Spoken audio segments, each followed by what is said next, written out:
Lovely viewers, welcome back to my channel. ಇವತ್ತು onion gobi ಫ್ರೈನ ಯಾವ ರೀತಿಯಾಗಿ ಮಾಡೋದು ಅಂತ ನೋಡೋಣ. ಅನ್ನ ಸಾಂಬಾರ್ ಜೊತೆಗೆ ಅಥವಾ ಚಪಾತಿ ಜೊತೆಗೆ ಸೈಡ್ ಡಿಶ್ ಆಗಿ ಬಳಸ್ಬೋದು.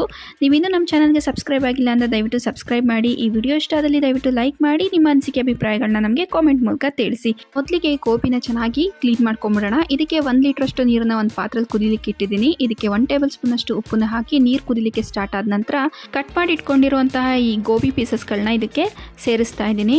ಈ ರೀತಿ ಒಂದು ಲಿಡ್ನ ಕವರ್ ಮಾಡಿಬಿಟ್ಟು ಮಿನಿಮಮ್ ಅಂದರೂ ಒಂದು 3 ನಿಮಿಷಗಳ ಕಾಲ ಕುದಿಲಿಕ್ಕೆ ಬಿಟ್ಬಿಡೋಣ.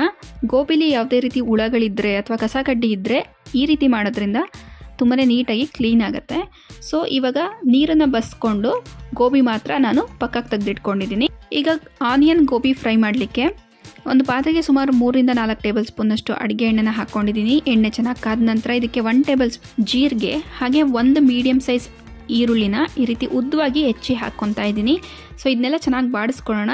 ಜೊತೆಗೆ 1 ಗರಿಯಷ್ಟು ಕರಿಬೇವನ್ನು ಸಹ ಈ ರೀತಿ ಪೀಸ್ಗಳಾಗಿ ಮಾಡಿ ಹಾಕ್ಕೊತಾ ಇದ್ದೀನಿ. ರುಚಿಗೆ ತಕ್ಕಷ್ಟು ಉಪ್ಪನ್ನು ಸಹ ಸೇರಿಸ್ಕೊಳ್ಳೋಣ. ಉಪ್ಪು ಹಾಗೆ ಒಂದು ಅರ್ಧ ಟೇಬಲ್ ಸ್ಪೂನಷ್ಟು ಅರಿಶಿನ ಪುಡಿ, ಅರ್ಧ ಟೇಬಲ್ ಸ್ಪೂನ್ ಅಚ್ಕಾರದ ಪುಡಿ, 1/4 ಟೇಬಲ್ ಸ್ಪೂನಷ್ಟು ನಾನು ಕಾಶ್ಮೀರಿ ಚಿಲ್ಲಿ ಪೌಡರ್ನ ಹಾಕ್ಕೊತಾ ಇದ್ದೀನಿ. ಕಾಶ್ಮೀರಿ ಚಿಲ್ಲಿ ಪೌಡರ್ ಹಾಕೋದ್ರಿಂದ ಕಲರ್ ತುಂಬಾ ಚೆನ್ನಾಗಿ ಬರುತ್ತೆ. ಆನಿಯನ್ ಎಲ್ಲ ಚೆನ್ನಾಗಿ ಬೇಯಲಿ ಅಂದ್ಬಿಟ್ಟು ಈ ರೀತಿ ಕವರ್ ಮಾಡಿಕೊಂಡು ಕುಕ್ ಮಾಡ್ಕೊತಾ ಇದ್ದೀನಿ. ಒಂದು 2 ನಿಮಿಷಗಳ ಕಾಲ ಚೆನ್ನಾಗಿ ಈ ರೀತಿ ಬಾಡಿಸ್ಕೊಂಬಿಡೋಣ. ಈರುಳ್ಳಿಗೆ ಉಪ್ಪು ಖಾರ ಎಲ್ಲ ಚೆನ್ನಾಗಿ ಹಿಡಿಬೇಕು, ಅಲ್ಲಿ ತನಕ ಇದನ್ನು ಚೆನ್ನಾಗಿ ಈ ರೀತಿ ಫ್ರೈ ಮಾಡ್ಕೋಬೇಕಾಗತ್ತೆ. ನಂತರ ಇದಕ್ಕೆ ನಾವು ಕ್ಲೀನ್ ಮಾಡಿ ಇಟ್ಕೊಂಡಿರುವಂತಹ ಗೋಬಿ ಪೀಸಸ್ಗಳನ್ನ ಆ್ಯಡ್ ಮಾಡ್ಕೊತಾ ಇದ್ದೀನಿ. ಸೊ ಇದನ್ನು ಸಹ ಚೆನ್ನಾಗಿ ಈ ರೀತಿ ಮಿಕ್ಸ್ ಮಾಡ್ಕೊಂಬಿಡೋಣ.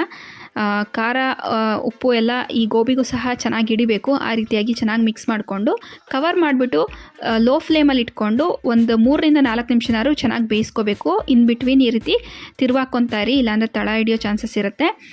ಇವಾಗ ಇದಕ್ಕೆ ಒಂದು 4 ರಿಂದ 5 ಟೇಬಲ್ ಸ್ಪೂನಷ್ಟು ನೀರು ಸ್ವಲ್ಪ ಹಾಕ್ಕೋಬೇಕು. ತುಂಬ ಜಾಸ್ತಿ ನೀರು ಹಾಕ್ಲಿಕ್ಕೆ ಹೋಗಬಾರ್ದು. ಗೋಬಿ ಬೇಯಲಿಕ್ಕೆ ಎಷ್ಟು ನೀರು ಬೇಕೋ ಅಷ್ಟು ಮಾತ್ರ ಹಾಕ್ಕೋಬೇಕಾಗತ್ತೆ. ಹಾಕ್ಕೊಂಡು ಕವರ್ ಮಾಡಿಬಿಟ್ಟು ಇದನ್ನು ಕುಕ್ ಮಾಡ್ಕೊತಾ ಇದ್ದೀನಿ. ಉಪ್ಪು ಖಾರ ಏನೇ ಕಡಿಮೆ ಇದ್ದರೂ ಸಹ ಈ ಸ್ಟೇಜಲ್ಲಿ ಆ್ಯಡ್ ಮಾಡ್ಕೋಬೋದು. ಫ್ಲೇಮ್ನ ಲೋನಲ್ಲೇ ಇಟ್ಕೊಂಡು ಸುಮಾರಾಗಿ ಒಂದು 8 ನಿಮಿಷಗಳ ಕಾಲ ನಾನು ಗೋಬಿನ ಕುಕ್ ಮಾಡ್ಕೊಂಡಿದ್ದೀನಿ. ಇದ್ರ ಮೇಲ್ಗಡೆ ಸ್ವಲ್ಪ ಕೊತ್ತಂಬರಿ ಸೊಪ್ಪನ್ನ ಸೇರಿಸ್ಕೊಂಡ್ರೆ ನಮಗೆ ಆನಿಯನ್ ಗೋಬಿ ರೆಡಿ ಆಗುತ್ತೆ.